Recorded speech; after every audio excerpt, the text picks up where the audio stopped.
So today we'll be covering this short topic of track maintenance. Now I am telling it is a short topic because in your syllabus you don't have this in a much detailed or elaborate way. You just have the concept of track maintenance and what comes into it. Okay, you don't have in detail that what equipments are used or what new technology is there. But theoretical wise or syllabus wise, it's a short topic. But actually on field, it is a huge topic. In the initial slides of our railway engineering, you might have seen, or I might have also told you one or two sentences related to maintenance that even if uh, we have a lot of investment in the construction of a railway, but a lot of or a considerable amount of your budget, railway budget, it goes into maintenance. Okay, because उसमें points crossings है, you have a lot of connections, and then you have to regularly maintain them. So track maintenance, theoretically, what we'll be seeing today or discussion, that will be just a couple of slides, but actually on site this track maintenance plays a lot of crucial role, important role to keep the network going on, so that there is not a delay of even 1 minute in the system. Okay. So you can see in this picture, introductory picture on the right side, so it's a typical small gang. You will come to know what is a gang. Okay. So it's a small gang which is repairing this switch section. So it is a tongue rail section, and they are doing the regular maintenance and checkup for it. So in this way, in Indian Railways, this is the scenario that we'll be seeing a lot related to track maintenance. We are still yet to advance in that. In developed countries, you will be finding all the maintenance which is maintenance is done by a machinery, a huge machinery, huge engines and trains which are only made for maintaining the track.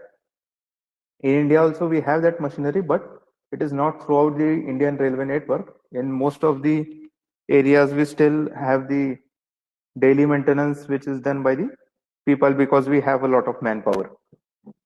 So starting with this maintenance part, so why do we actually require this maintenance? Now, obviously, that's not a question which will need some explanation, okay? Because we all know it's a large network of railway that we have in India, if we consider, and we have all sorts of different components. We have joined together with welding or with bolt connection, nut and bolt connection.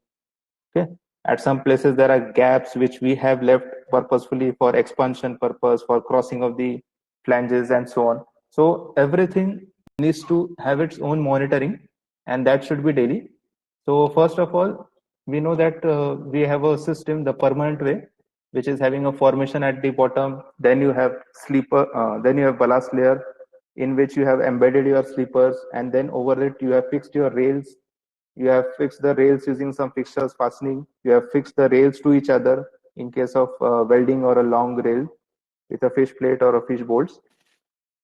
So this whole structure, it will act as a union or homogeneous structure when your railway passes over it. But what happens is over the time, when there are lots of vehicles, or in this case we'll say the trains. So when there are lots of trains which are passing over the track, and those trains are high speed trains, slow speed trains, some have a high load like the cargo trains.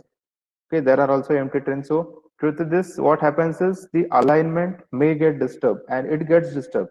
Okay, most of the time it gets disturbed, even though we have prepared 100% foolproof construction with good quality material and all the standards we have followed. Then too, that's obvious to have a disturbed alignment due to this high speed trains and repeated loading of heavy loads. So in this figure on the right side, if you see, uh, just by a simple glance, you might think that okay, it's a normal railway track with a small curve and at the front portion. But if you look closely, here you can see the portions I am just highlighting. Okay. Here you can see there is something wrong with the level. Okay.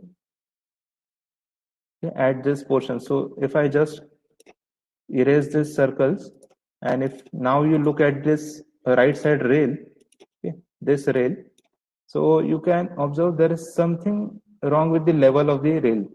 Okay.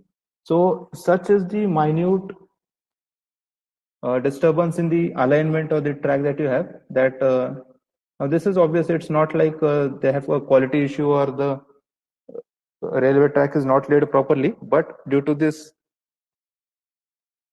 three things, that high speed, heavy loads, and repetition of the loads. So a lot of fatigue loading also comes into picture. So your alignment gets disturbed in the case that there might be this gauge, what we have seen, the inner to inner distance between two rails.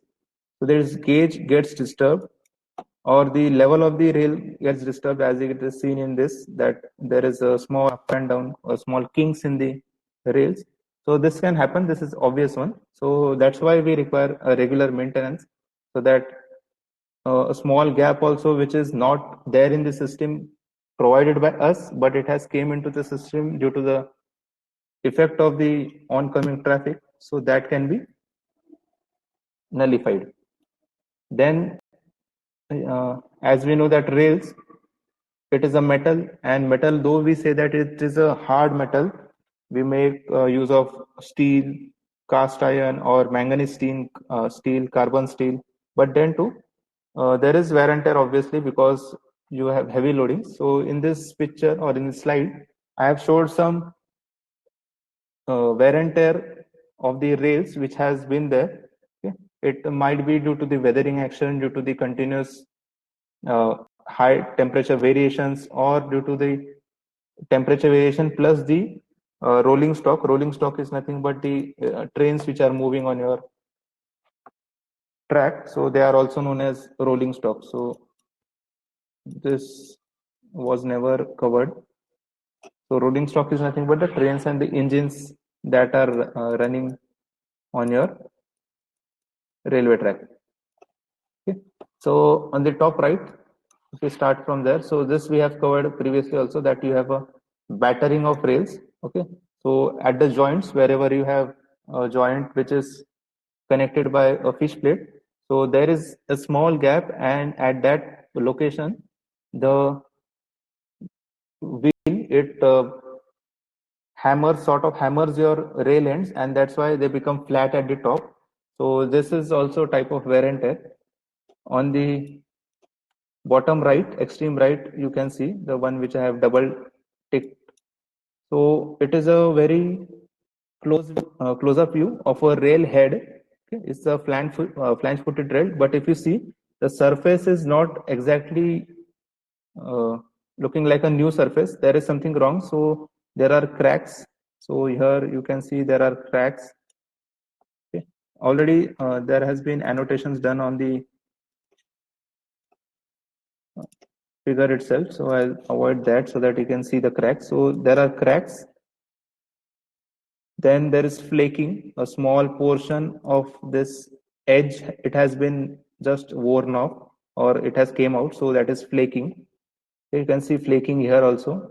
This is much more visible flaking. Okay. Then there are subsurface cracks. So not only on the surface, but inside also, you can see some cracks here. Okay. Those are not as visible, or there is no gap as such. Okay. If you see, there is no gap in this cracks, subsurface cracks, but they are just, we can say that there is something wrong with it. Okay. So this is the wear and tear that we have to check while maintenance, or this is why maintenance is necessary. And this picture here in the center, okay, the third one, in this it is actual rail section has been cut out, a piece of the rail section has been sliced, and it has been shown to you. So whatever is the gray portion, that is the actual metal which is cut out, and whatever is the black outline you can see, so that is the actual section that should be there, because that's the shape of the new, or depth of the new head portion that is there. Okay. And here you can see there is some loss. Okay. So this is the outline, okay, which resembles to the actual shape of a new flat footed rail, similar to the section, or similar to the one which was used in the section, but now the gray one is the actual one. Okay. So this is the actual one. So you can see there is a loss of head. Okay, so this loss is nothing but this is due to the wear and tear and the what you can say rubbing action between the wheels and the rails. Okay, so the abrasion has caused a loss of head. So this is also a dangerous thing. Now this photo on the which I have numbered third, it is taken from a accident report. So there was a railway accident in Ohio in US. So in that they have published a detailed report of a few pages, and then in that they have actually uh, tried to find out what was the cause. So this was one of the major cause, that this much is the head loss that was there on the rail section. So you can see this is a considerable loss. So there will nowhere there will be a level difference between this rail and other rail. Also, if you see, this is the gauge side. So gauge side is nothing but this is the inner side of the rail, and this is the field side of the outer side.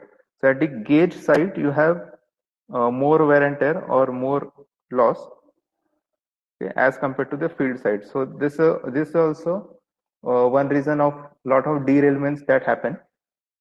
And then in the last figure, the figure number 4 on the extreme left, bottom left.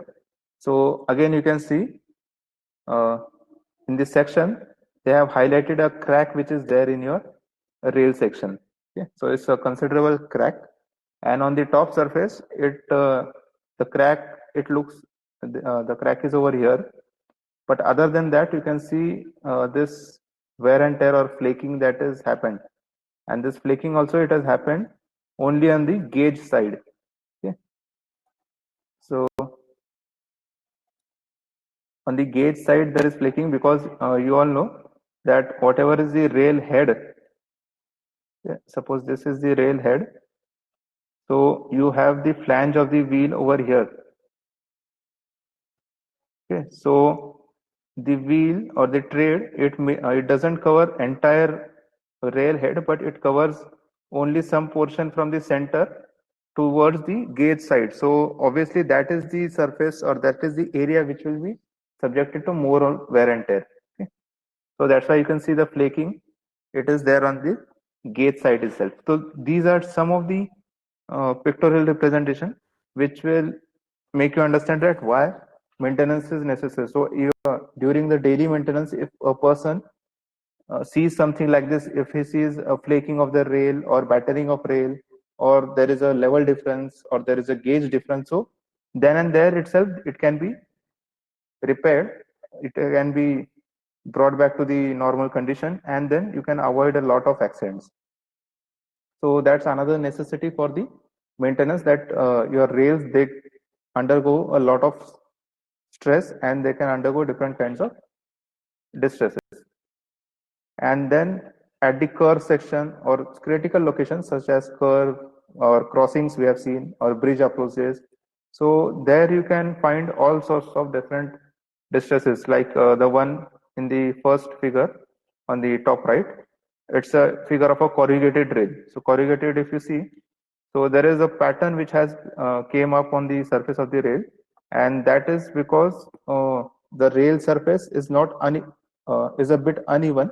Okay, though it is visually you can see that it's a flat surface, but if you look closely at this rail, not in the picture but in the actual site, then you will find that there is a level difference, or there is sort of a corrugation. Corrugation means, in case of roof sheds that we have, what we say patra. So patra laga जसे corrugations असतात up and down. So similar way, you have small corrugations, not that large, but you have corrugations, and due to that, you see such pattern on the rail surface. So this can happen on the curve section also, and on curve section or on these all critical locations, this is very important that you have to check the gauge. So this, what you can see in this figure number 2, this is a typical level which is used, or it is a combination of spirit level plus gauge meter, that you can measure the distance between the both rails, plus you can see whether both the rails are at level or not. or if it is a curve and if it is a super elevation, so whatever is the raising of the outer edge, so is that proper or not? So for that you can use such level strips. Okay, so this is the necessity of maintenance. Okay. Theoretically, if you see, you just have 3 points in the necessity, but to understand in detail why it is necessary, so that's why I have shown you the pictures. Then how this maintenance is done as far as the Indian Railway is concerned. So in Indian Railways, we have two types of maintenance. One is the daily maintenance and another is the periodic maintenance. So in daily maintenance, what happens is it is carried out by full-time staff and it is done throughout the year. Okay, and from the word itself, you will be understanding it. It's done daily, okay, 365 days without any gap. Every day it is done. And then there is maintenance gang. There is this concept of gang in Indian Railways. Okay, though they are not criminal gangs, but they are. It is termed as a gang. So this gang is nothing but a group of 5 to 6 people, okay, and they are interested with the work of maintenance. And what is done is the track, it is divided into suitable sections, maybe of 5 to 6 kilometer length, and then each section is assigned to one gang. Okay, so one gang is assigned to each section, and then that group of 5 to 6 people, they walk on the track literally every day, and then they see at a very minute level that all the connections are tight. Wherever they are supposed to be loose, are there loose? Wherever there are supposed to be a gap, like expansion joint or the gaps in the crossing, so are the gaps maintained? Is the gauge properly maintained? Level is there or not? So all sort of things they check. So this is how the daily maintenance goes on. Okay. And then there is the second type, that is the periodic maintenance. So in periodic maintenance, it's a huge scope wise, it is a huge thing to do. So it is not done daily, obviously. It is done at a gap of 2 to 3 years. Okay. So whenever you hear something like there is a mega block or so in some rail section, so in case of Mumbai, you can hear that very frequently because it's a large network. A lot of zones are there. You have a Central Railway and Western Railway headquarters in Mumbai. So both the zones of or railways of both the zones, they travel through them, and then you have a local system also. So there you have a lot of periodic maintenance. But in general, periodic maintenance, it is carried out after a few years, and then again that is also the same one, but now it is more of a detailed one, and a lot of machinery comes into picture in your periodic maintenance. So daily maintenance, lot of manpower is used, and in periodic maintenance, manpower plus sophisticated machinery. As I told you, there are few equipments which are been there in the market now. It's a huge train like thing, and it just goes over the track and goes on fitting the ballast properly and sleepers properly and rails properly. So that is done. So in that also, the gauge, the level, the alignment, points and crossing, they are thoroughly checked. And whatever other defects, they are detected, and the cause is detected first. Okay, so if you find any defect in the periodic maintenance, it's not like you directly repair it. First, we find out the cause in it, because uh, after finding the cause itself, we'll be coming to know that even if after daily maintenance, how come that defect has came into picture.